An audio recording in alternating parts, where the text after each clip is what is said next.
Hello, English learners. Welcome to the English Boost podcast, the show that helps you improve your English through real conversations and inspiring stories. I'm Emma. And I'm Rio. And we're so happy you're here today.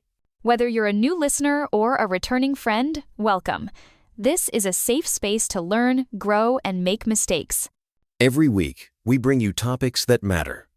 Not just about English, but about confidence, habits, motivation, and real life. Because learning English is not just about grammar and vocabulary, it's about becoming the best version of yourself. So today, we're going to talk about something that could truly change your English learning journey. Are you ready? Let's do this. Today's topic is all about habits. And not just any habits. We're talking about building an English habit that actually sticks. So grab a notebook, find a comfortable spot, and let's begin. So, Emma, have you ever noticed how easy it is to get excited about a new habit like learning English, but then after a week, it all falls apart? Oh, tell me about it. I can't count how many planners I've bought or how many apps I've signed up for, thinking, this time I'll stick with it. But a few days later, real life gets in the way. It's almost like our brains are wired to quit. I totally relate. I've been there with exercise, language learning, even cooking. The motivation is sky high in the beginning, then poof, gone. Yeah, and the guilt after quitting? That's the worst part. It's like you start to doubt if you can stick to anything. So, how do we get past that cycle? That actually reminds me of a story I heard about a listener named David from South Korea. He tried to learn English for 10 years. 10! Tried everything, but just couldn't keep it going. 10 years is a long time. I'm guessing he probably felt super frustrated. What kept tripping him up? He would start off strong, studying for hours, making flashcards, doing all the right things. But within a week, work or life would get busy. He'd skip a day, then another, and suddenly months would go by with no English practice. That sounds painfully familiar. I think a lot of listeners can see themselves in David's story. Exactly. And here's where David made his big discovery. He realized motivation and willpower weren't enough. He kept blaming himself, but the real problem was his approach. I've always heard that if you just want it badly enough, you'll make it happen. But honestly, that's never worked for me in the long run. Me neither. David learned that building habits isn't really about motivation. It's about creating systems that make things automatic, almost like brushing your teeth.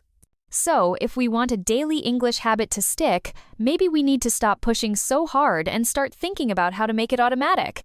Spot on. That's what David did. He completely changed his strategy. Instead of studying for 2 hours, he started with just 2 minutes a day. 2 minutes? That almost sounds too easy.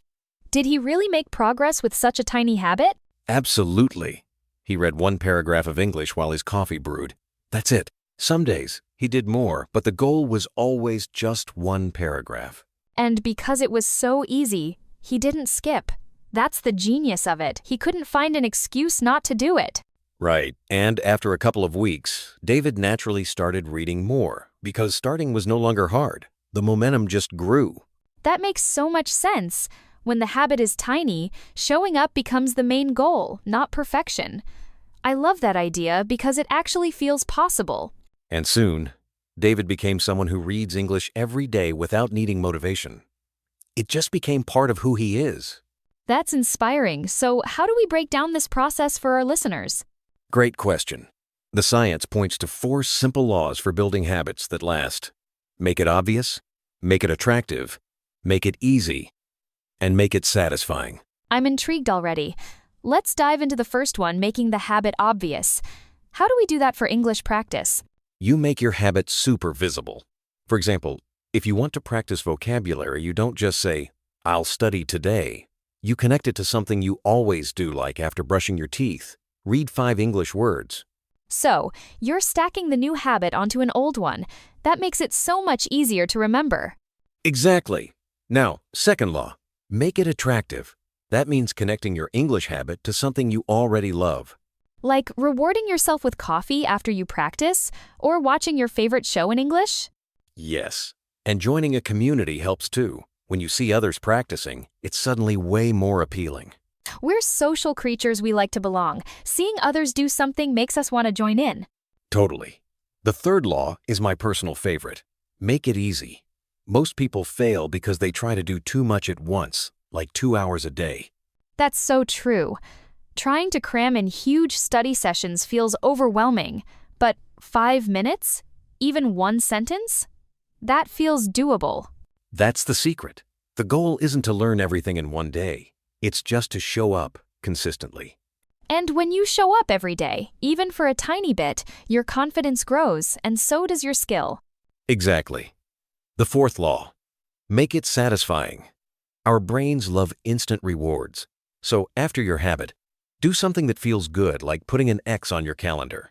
I love that visual. I've done it with workouts, and it really helps. Plus, you can't help but feel proud seeing all those X's in a row. And don't forget to celebrate, even if it's just saying, "Yes, I did it."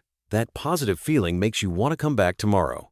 It's funny how such small celebrations can motivate us to keep going. Now, I know what our listeners are thinking. What if I miss a day? Here's the golden rule. Never miss twice. So, if life gets crazy and you skip Monday, you make sure you show up on Tuesday even for just a minute? Exactly. Missing once is normal. Missing twice is how new habits die. The key is to bounce back fast. That takes the pressure off. You don't have to be perfect, just persistent. And here's something powerful. When you practice even a tiny bit every day, you start to see yourself differently. You become someone who practices English daily. I love that shift. Instead of I'm trying to learn English, you start thinking I'm an English learner. It's your identity now. Yep. And when it's just who you are, you don't need motivation anymore. It's automatic. Honestly, that's the kind of change that lasts. Speaking of real change, can I share my story, Rio? Last year I wanted to write in English, but my plan was too big. I tried to write a whole article each week and just burned out. That sounds familiar. I did the same with my writing. The plan was 1 article a week, but after the first try, I was exhausted and never did it again. So I switched to 1 sentence per day, right after my coffee. Some days, it was just that 1 sentence. Other days, I'd keep going because I'd already started. And after a while, the habit just stuck? It's amazing how something so small can lead to big results. So here's our challenge for listeners. Pick one tiny English habit, one you can't say no to. Maybe it's reading 1 paragraph in the morning or saying 5 sentences out loud after breakfast. Or even writing a single sentence before bed. The key is to make it tiny and do it every day for 30 days. And be sure to track it. Put an X on your calendar each day. When you see those X's add up, you'll be amazed at your progress. Before we wrap up, let's do a quick recap. First, don't chase motivation build systems that make habit automatic. Second, start tiny. Remember, 2 minutes is better than nothing. It's the consistency that matters. Third, use those 4 laws to make your habit obvious, attractive, easy, and satisfying. And stack your new habit onto something you already do, like breakfast or brushing your teeth. Then, track your progress and never miss twice. Most important, focus on your identity. Become someone who practices English every day, even for a minute. And if you want a little help, grab our free daily habit tracker from the link in the description. Whatever tiny habit you choose, just start. Tomorrow morning, 1 small step. We believe you can do it. Your future self will thank you for showing up, day after day. Tiny steps really do create big results. So until next time, keep building, keep believing, and keep practicing your English 1 small habit at a time. Bye for now. We can't wait to hear about your new habit.